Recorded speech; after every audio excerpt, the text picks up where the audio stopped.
The year is 1945. The Second World War has just ended. Cities lie in ruins, millions are dead, and the world breathes a sigh of relief, thinking peace has finally returned. But behind this silence, something darker is beginning. Two nations emerge as global superpowers, the United States and the Soviet Union.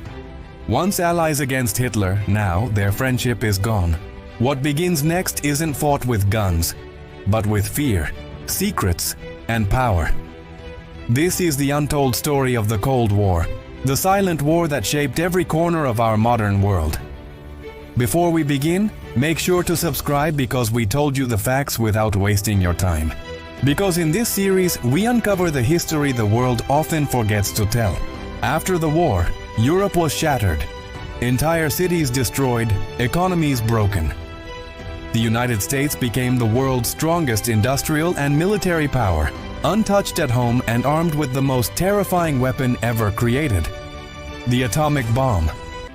The Soviet Union, on the other hand, had paid the heaviest price. 27 million lives lost. But they had expanded their influence, taking control of Eastern Europe, from Poland to Romania.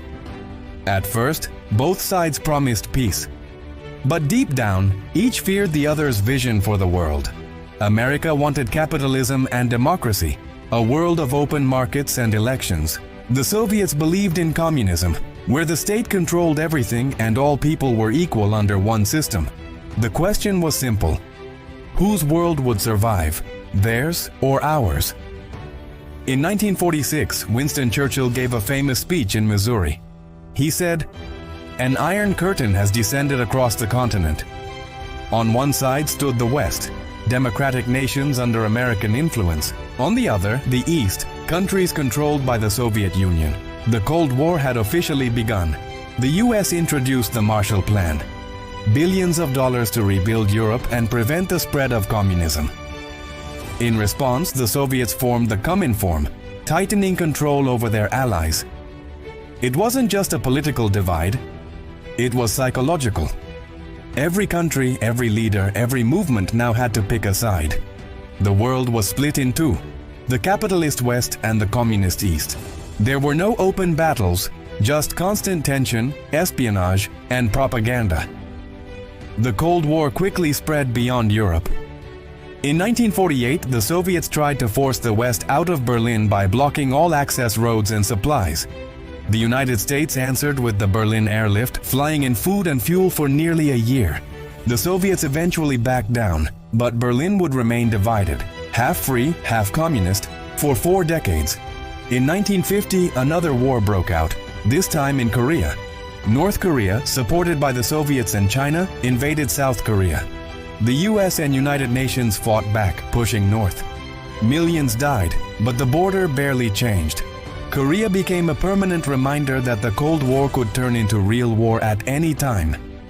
Around the same time, both powers began influencing countries across Asia, Africa, and Latin America, supporting dictators, funding revolutions, and spreading propaganda. Every nation became a chess piece in their global game. In 1957, the Soviet Union launched Sputnik, the first artificial satellite. The tiny signal it sent from space terrified America. If they could reach space, they could reach anywhere, even with nuclear missiles. This started the space race. The US formed NASA, invested heavily in science, and poured money into education and technology. Space wasn't just exploration, it was about dominance. The Soviets took the lead early, sending Yuri Gagarin as the first human into space in 1961. But America wasn't done. President Kennedy promised, "We choose to go to the moon." The race for space was also the race for survival. In 1961, the Berlin Wall was built, overnight. Families were torn apart, streets were split, dreams were shattered. The wall became the ultimate symbol of the Cold War, a line that divided freedom and fear. On one side, bright neon lights and capitalism. On the other, gray buildings and government control. For the next 30 years, this wall would define not just Berlin, but the world itself. The Cold War wasn't ending. It was just heating up. In our next episode, we'll explore how the tension reached its peak, from the Cuban Missile Crisis to the Vietnam War, and finally the shocking collapse of the Soviet Empire. Subscribe and don't miss Part 2, The Fall of the Cold War, the day the world held its breath.